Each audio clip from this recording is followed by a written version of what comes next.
নমস্কার, সবাইকে স্বাগতম চ্যানেলে। তো দেখো, সকালবেলা আমরা যে ট্রেডটা এখানে তুলেছিলাম, এখানে যে দেখেছিলাম সেটা ট্রেডটা কী হয়েছে, ট্রেডটা চলেনি। কেন চলেনি দেখো, দুটো এন্ট্রি এন্ট্রি ক্যান্ডেলের পরেই কিন্তু দুটো ক্যান্ডেল যাওয়ার চেষ্টা করেছে উপর থেকে, কিন্তু উপর দিক থেকে রিজেকশন নিয়ে এসএল হিট হয়ে গেছে।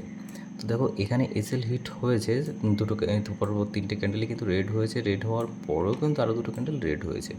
তো এখানে কি হচ্ছে, যেটা আমাদের সেলফ কন্ট্রোল করতে হবে সেটা কি, যে আমরা কী করি, যখনই আমাদের এসএল হিট হয়ে যায়, হিট হয়ে গেলে আমরা সঙ্গে সঙ্গে ডাউন সাইডের ট্রেড নিয়ে নিই। যদি আপ সাইডের আমাদের ট্রেড চলে, সেই ট্রেড যদি ফেল হয়, ফেল হওয়ার সঙ্গে সঙ্গে আমরা ডাউন সাইডের ট্রেড নিয়ে নিই। এবং তার জন্য কী হয়, আমরা ওয়েট করি এবং সেটা কিন্তু আমাদের এসএল হিট করে দেয়, আবার মার্কেট কিন্তু উপরের দিকে চলে আসে। তো এখানে কি করতে হবে দেখো, প্রথমত আমাদের যেহেতু আমরা স্টক ক্যান্ডেলের ট্রেড নিয়েছি, আমাদের পারফেক্ট ছিল ট্রেড, কিন্তু চলেনি, সেটা আমাদের ফেট। ওকে, ভালো কথা, চলেনি, এসএল হিট হয়ে গেছে গেছে। তো এখানে যে ব্যাপারটা আমাদের ক্যালকুলেশন করতে হচ্ছে, যে দেখো, প্রথমত যেটা আমরা দেখছি, যে পিভট লেভেল নিচে রয়েছে, মার্কেট যতক্ষণ পর্যন্ত পিভট লেভেলের উপরে থাকে ততক্ষণ কিন্তু বুলিশ সাইজের ট্রেড আমরা নিলে বেশি আমাদের ট্রেড চলার চান্স 60, 70, 80% আমাদের চলবে। কিন্তু তার নিচে না গেলে, যদি উপরে থাকে, যতক্ষণ পর্যন্ত উপরে থাকে ততক্ষণ, যখনই ক্যান্ডেল আবার গ্রিন তৈরি হবে তখনই কিন্তু আবার মার্কেট উপরের দিকে চলে যাবে। ওকে, দেখো সেটাই হয়েছে। যখনই মার্কেটের গ্রিন ক্যান্ডেল হয়েছে তখনই কিন্তু আপসাইডে ট্রেড দিয়েছে, যখনই গ্রিন হয়েছে তখনই কিন্তু আপসাইডে ট্রেড দিয়েছে।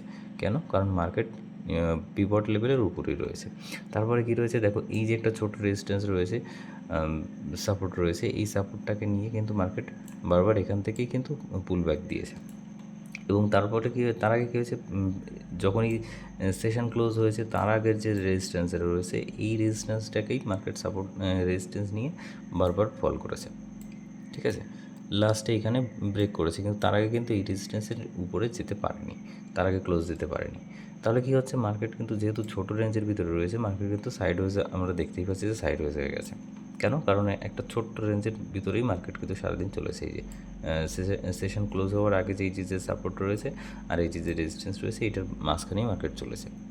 এই কারণে কী হয়েছে, আমরা কিন্তু এখানে ডাউন সাইডের ট্রেড নিচ্ছি না, কারণ পিভট লেভেলের উপরে রয়েছে। এবং তারপরে কী হচ্ছে, যেহেতু এই রেঞ্জের ভিতরে রয়েছে, এই জন্য আমরা আপসাইডের ট্রেডও নিচ্ছি না।